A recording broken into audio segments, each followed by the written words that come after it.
قال الله تعالى في القرآن المجيد آية من سورة الأحزاب لقد كان لكم في رسول الله أسوة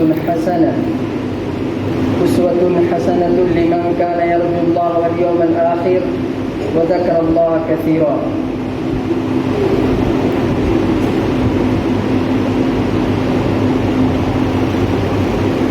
اللہ تعالیٰ سورۃ الاحزاب میں یہ آیت میں اللہ تعالیٰ فرماتے ہیں کہ اسوۃ الحسنہ لقد کان لکم، حقیقت میں تمہارے لیے اسوۃ الحسنہ آپ صلی اللہ علیہ وآلہ وسلم کی زندگی، ذات صفات، آپ کی سب سے سیرت النبی، سیرت و کردار، تمام امت مسلمہ کو اسوۃ الحسنہ کوئی راستہ، کوئی بہترین راستہ ہے، وہ سب سے بہترین راستہ آپ صلی اللہ علیہ وآلہ وسلم کا راستہ ہے۔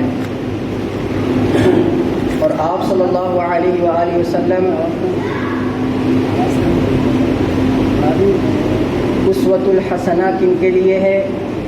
جو اللہ پر یقین رکھتے ہیں، آخرت پر یقین رکھتے ہیں۔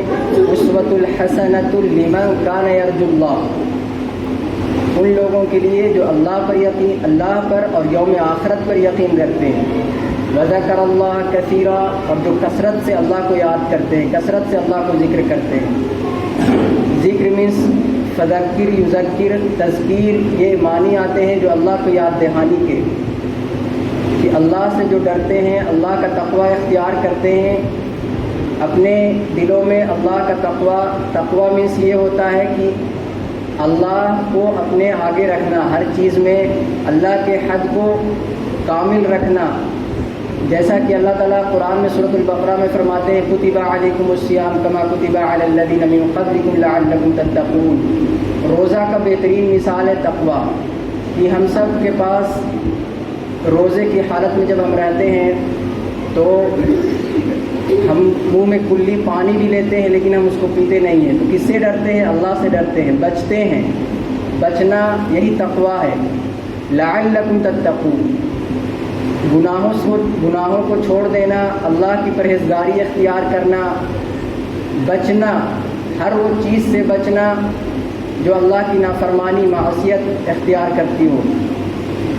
تو اسی لیے اللہ کا ذکر، تذکیر ان لوگوں کے لیے آپ صلی اللہ علیہ وآلہ وسلم کی زندگی اسوۃ الحسنہ ہے، جو اللہ کا تقوی اختیار کرتے ہیں، ڈرتے ہیں۔ اور آپ صلی اللہ علیہ وآلہ وسلم اخلاق و کردار میں سب سے اعلیٰ تھے، ہر فیلڈ میں ماہر تھے۔ آپ صلی اللہ علیہ وآلہ وسلم کی ذات زندگی تمام امت مسلمہ کے لیے اس معیار میں اسوۃ الحسنہ ہے جو اللہ پر اور یوم آخرت پر یقین رکھتا ہو۔ اور آپ صلی اللہ علیہ وآلہ وسلم، قرآن کہتا ہے کہ آپ صلی اللہ علیہ وآلہ وسلم کا اخلاق وَإِنَّكَ لَعَلَىٰ خُلُقٍ عَظِيمٍ، سب سے اعلیٰ اخلاق آپ صلی اللہ علیہ وآلہ وسلم کا اخلاق ہے۔ اخلاق کیا ہے؟ تو اپنے بھائی چارہ اختیار کرنا، جیسا کہ سلام کرنا، یہ بھی اخلاق ہے۔ تُطْعِمُ الطَّعَامَ وَتَقْرَأُ السَّلَامَ عَلَىٰ مَنْ عَرَفْتَ وَمَنْ لَمْ تَعْرِفْ، کہ سلام کو عام کرو اور جس کو پہچانو اس کو بھی اور جس کو نہ پہچانو اس کو بھی، اور کھانا کھلاؤ۔ تُطْعِمُ الطَّعَامَ وَتَقْرَأُ السَّلَامَ عَلَىٰ مَنْ عَرَفْتَ وَمَنْ لَمْ تَعْرِفْ، اس سلام میں پہل کرنا۔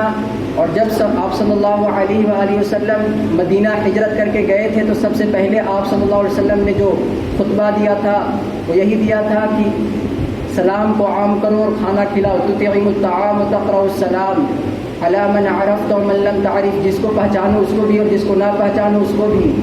اور جنت میں جانے کا آسان راستہ جو سلام میں پہل کرتا ہے، سلام میں پہل کرنا اللہ کے لیے تواضع اختیار کرتا ہے۔ اور اللہ کے لیے جو انسان اللہ کے لیے تواضع اختیار کرے، اللہ اس کا احسان کبھی بھولتا نہیں، اس کو نیکی اللہ ضرور اجر دے گا۔ جو یوم آخرت پر یقین رکھتا ہو کہ آخرت وہاں پر ہمیں اجر عظیم ملنے والا ہے۔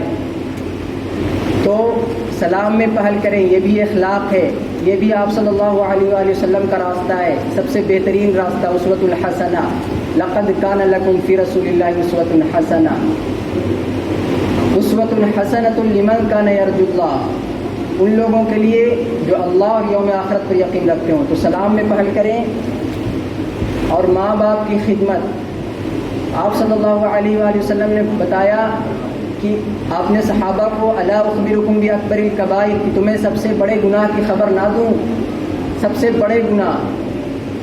تو آپ صحابہ کرام نے کہا کہ کیوں نہیں، ہمیں ضرور، قالوا بلا یا رسول اللہ، ضرور ہمیں بتائیں۔ تو سب سے بڑا گناہ الاشراک باللہ وعقوق الوالدین، اللہ کے ساتھ شرک کرنا اور اپنے ماں باپ کی نافرمانی کرنا، یہ سب سے بڑا گناہ ہے۔ الا اخبرکم باکبر الکبائر، سب سے بڑا جرم، سب سے بڑا کرائم ہے یہ۔ اللہ کے رسول صلی اللہ علیہ وسلم نے جو خبر دی ہے اپنے صحابہ کو بتائے ہیں کہ سب سے بڑا گناہ الاشراک باللہ، اللہ کے ساتھ شرک کرنا، اور حقوق الوالدین، اور ماں باپ کی نافرمانی کرنا۔ تو اللہ کے ساتھ شرک، قرآن کہتا ہے، جیسا کہ لقمان علیہ السلام اپنے بچے کو کہتے ہیں یا بنی لا تشرک باللہ، اے میرے بچے اللہ کے ساتھ کسی کو شریک نہ کرنا، لا تشرک باللہ ان الشرک لظلم عظیم۔ کوئی سب سے بڑا جرم، سب سے بڑا ظلم یہ ہے کہ تو اللہ کے ساتھ کسی کو شریک بنائے۔ اور وعقوق الوالدین، والدین کی نافرمانی کرنا، یہ سب سے بڑا جرم ہے، سب سے بڑا کرائم ہے۔ یاد رکھیں اس بات کو، اور یہ کسی اور انسان کی نہیں بلکہ آپ صلی اللہ علیہ وسلم کی خبر ہے۔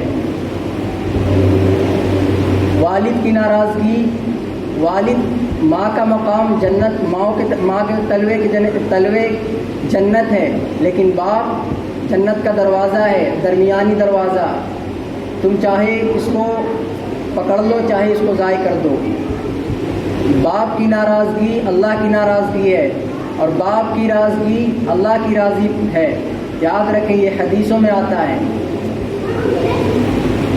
اور اپنے گھر والوں کے ساتھ اچھا سلوک کرو، خیرکم لأہلی وانا خیرکم لأہلی، تم میں سب سے بہتر وہ ہے جو اپنے گھر والوں کے لیے اچھا ہو۔ اور آپ صلی اللہ علیہ وسلم کہتے ہیں کہ وانا خیرکم لأہلی، میں اپنے گھر والوں کے لیے سب سے بہتر ہوں، وانا خیرکم لأہلی، یہ بھی اخلاق میں آتا ہے، اسوۃ الحسنہ میں آتا ہے۔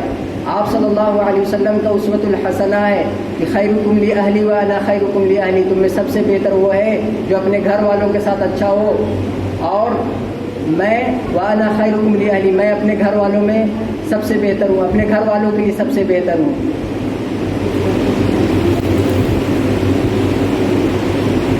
اور یہ بھی اخلاق میں آتا ہے کہ بڑوں کی عزت اور چھوٹوں پہ شفقت، یہ بھی اخلاق میں ہے، حدیث میں ہے کہ جو بڑوں کی عزت نہ کرتا ہو، لیس منا من لم،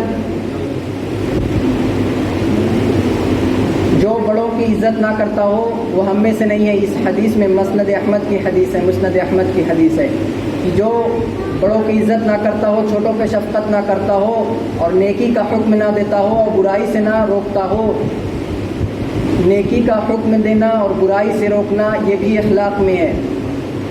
قرآن کی تعلیم یہ بھی اخلاق میں ہے کہ قرآن کی تعلیم دینا، قرآن کے قرآن کے حدود کو نافذ کرنا یہ بھی اخلاق میں سے ہے۔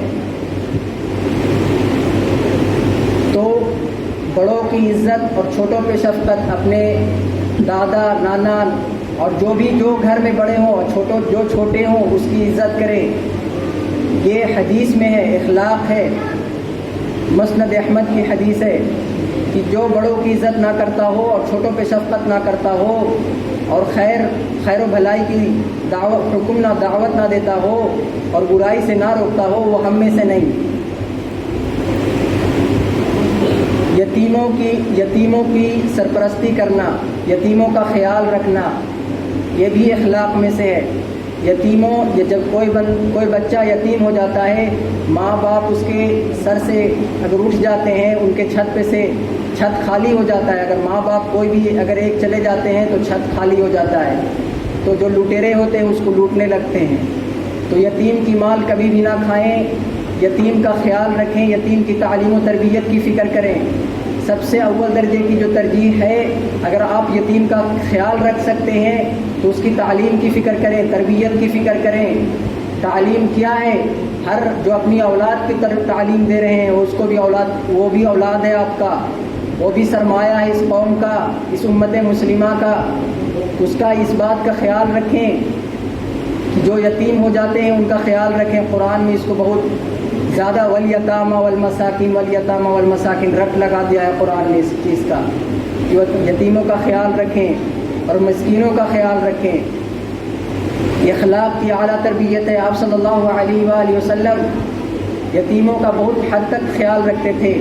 عیدین نماز پڑھانے جا رہے تھے، یتیم مل گیا تو یتیم کو نہائے دھلائے، اچھا سے پہنائے، چاہیے عیدین کی نماز تھوڑی لیٹ بھی ہو گئی تو یتیم کا بہت خیال رکھنے کو حکم آیا ہے۔ قرآن میں بہت زیادہ اس کے اوپر توجہ دی گئی ہے، جگہ جگہ پر اللہ تعالیٰ ایڈریس کرتے ہیں والیتامى والمساکین والیتامى۔ تو اس بار اس چیز کا بھی خیال رکھیں۔ اور اپنے یہ بھی اخلاق میں سے ہے کہ بھائی کی ضرورت پوری کریں۔ اگر کوئی بھائی آپ کا کمزور ہے تو اس کی بھی ضرورت پوری کریں۔ جو اللہ تعالیٰ حدیث میں آتا ہے کہ جو اپنے بھائی کی ضرورت پوری کرتا ہے اللہ تعالیٰ اس کی ضرورت پوری کرتا ہے، تو جو اپنے بھائی کی ضرورت پوری کرنے میں لگ جائے اللہ تعالیٰ اس کی ضرورت پوری کرنے میں لگ جاتے ہیں۔ تو یہ کتنی بڑی بات ہے، اللہ کے نبی نے بشارت دی ہے، کوئی اور ایرو گیرو نتھو کھیرو نے نہیں بشارت دی، اللہ کے رسول نے بشارت دی ہے کہ اپنے بھائی کی ضرورت پوری کریں۔ یہ اخلاق میں سے آتا ہے، اسوۃ الحسنہ ہے آپ صلی اللہ علیہ وآلہ وسلم۔ سب سے بہترین راستہ تو آپ صلی اللہ علیہ وآلہ وسلم کا راستہ ہے۔ لقد کان لکم، حقیقت میں لقد کا لفظ وہاں پر آتا ہے عربی میں جو جاننے والے کی سٹنلی، یعنی کوئی شک و شبہات نہیں اس میں ہو سکتا ہے۔ تو آپ صلی اللہ علیہ وسلم جب اسوۃ الحسنہ ہے تو اس بات کو مانیے کہ اپنے بھائی، اگر کوئی بھائی کمزور ہے تو اس کی مدد کریں۔ جو اپنے بھائی کی ضرورت پوری کرتا ہے تو اللہ تعالیٰ اس کی ضرورت پوری کرتے ہیں۔ اور مسلمانوں کی پریشانی کو جو دور کرتا ہے اللہ تعالیٰ قیامت کے دن اس کی پریشانی کو دور کرے گا، یہ بھی حدیثوں میں آتا ہے۔ تو یہ بھی اخلاق کی اعلیٰ تربیت ہے جو آپ صلی اللہ علیہ وسلم نے بشارت دی ہے کہ جو لوگ کسی مسلمان کی پریشانی کو دور کرتے ہیں، آسانی پیدا کرتے ہیں، تو اللہ تعالیٰ اس کو قیامت کے دن ضرور اس کا صلہ دے گا، اس کی بھی پریشانی دور کرے گا، جہاں پہ نفسی نفسی کا عالم ہوگا۔ یوم آخرت میں نجات تبھی ہو سکتی ہے ہم سب کا کہ جو آپ صلی اللہ علیہ وسلم کی زندگی گزار کر جائے، جیسا کہ سیرت و کردار آپ صلی اللہ علیہ وسلم کا تھا، اسوۃ الحسنہ، اس کو کاپی کرے، اس کو اپنے زندگی میں اپلائی کرے، تبھی ممکن ہو سکتا ہے کہ ہم نجات کا ذریعہ پا سکیں۔ قرآن میں آتا ہے بیسک ریکوائرمنٹ کیا ہے نجات کا، والعصر، زمانے کی قسم، ان الانسان لفی خسر، ہر انسان خسارے میں ہے سوائے ان کے الا الذین آمنوا، جو ایمان لائے، وعملوا الصالحات، اور نیک عمل کیے، صالح عمل بھیجے، وعملوا الصالحات وتواصوا بالحق وتواصوا بالصبر، حق کی دعوت دیا، حق کی پہچان کرایا اور صبر کیا اس کے اوپر۔ حق کیا ہے؟ والفرقان کیا ہے؟ والفرقان قرآن ہے، یہی حق کی دعوت ہے، کتاب و سنت، یہی حق کی دعوت ہے۔ اس کی دعوت میں جو آپ کو مشکلات آئے اس پر صبر کریں، اللہ کی بات منوانے میں، اللہ کی حد نافذ کرنے میں جو آپ کے ساتھ پریشانی ہو اس کو سہیں، یہی صبر ہے۔ تو یہ نجات کا بیسک ریکوائرمنٹ ہے جو سورۃ العصر میں اللہ تعالیٰ فرماتے ہیں۔ اور اگر یہ بھی اخلاق میں سے آتا ہے کہ کوئی قرض دار ہے، اگر آپ اس کو قرض دے ہوئے ہیں تو اس کو مہلت دیں یا اس کو معاف کریں، تو اللہ تعالیٰ آپ کو بھی معاف کرے گا۔ یہ بھی اخلاق آپ صلی اللہ علیہ وآلہ وسلم کی حدیث ہے کہ جو کسی کو قرض دے اور اس کو مہلت دے یا اس کو معاف کرے تو اللہ تعالیٰ اس کو بھی معاف کرے گا۔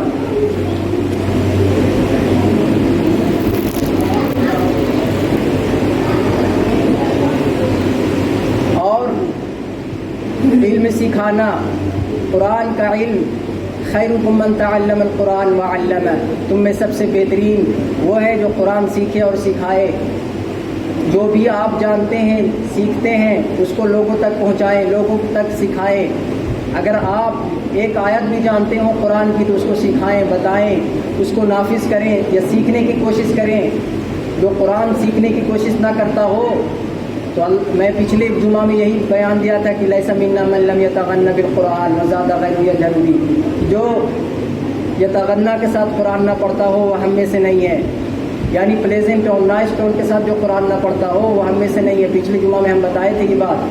تو قرآن کا علم سکھانا مسلمانوں کو جو نہیں جانتے ہیں یہ خیر ہے، اخلاق ہے، یہ بھی آسانی پیدا کرنا مسلمانوں کے ساتھ تو یہ بھی اخلاق میں سے آتا ہے۔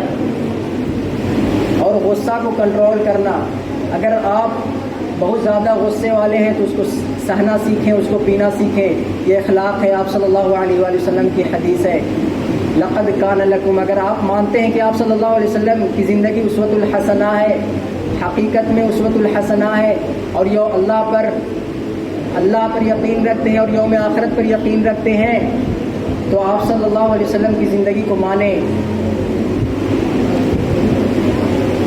اور مسلمان بھائی کو گالی دینا یہ کفر ہے، کوئی بھی کسی مسلمان کو گالی نہ دے۔ اور منافقت کی سب سے 4 کٹر علامات آپ صلی اللہ علیہ وسلم نے جو بتائی ہیں وہ یہی بتائی ہیں کہ اگر کبھی کسی سے لڑائی ہو جائے تو کوئی گالی گلوچ کو طرح اٹھے، تو یہ منافق کی سب سے کٹر علامت ہے، یاد رکھیں اس بات کو۔ اگر اپنے اخلاق کو، اگر اخلاقی تربیت اگر ہم خود نہیں کریں گے تو آخرت میں ممکن نہیں ہے ہماری نجات مل سکے۔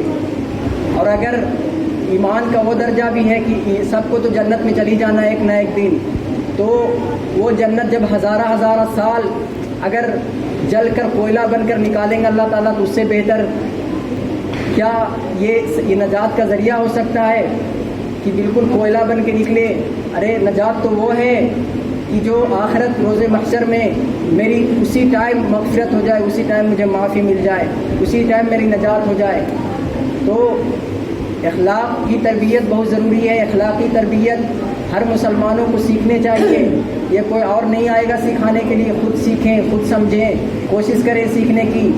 اخلاقی تربیت آپ صلی اللہ علیہ وسلم 70 سے بھی اونچے ساخے بتائے ہیں۔ 20 و 60 شعبہ والحیاء شعبۃ من الایمان، ایمان کی 70 سے بھی زیادہ شاخیں ہیں، اور حیا بھی ایمان کا ایک شاخ ہے۔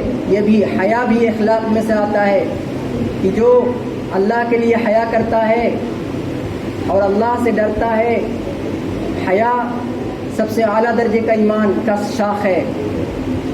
20 و 60 شعبہ والحیاء شعبۃ من الایمان، یہ ایمان کی سب سے اعلیٰ درجے کی شاخیں ہیں۔ اپنی نظر کی حفاظت رکھنا، یہ سارے جو مووی، ڈرامہ، فلم، یہ سارے چیزوں کو چھوڑ کر اپنی آخرت کی فکر کرے۔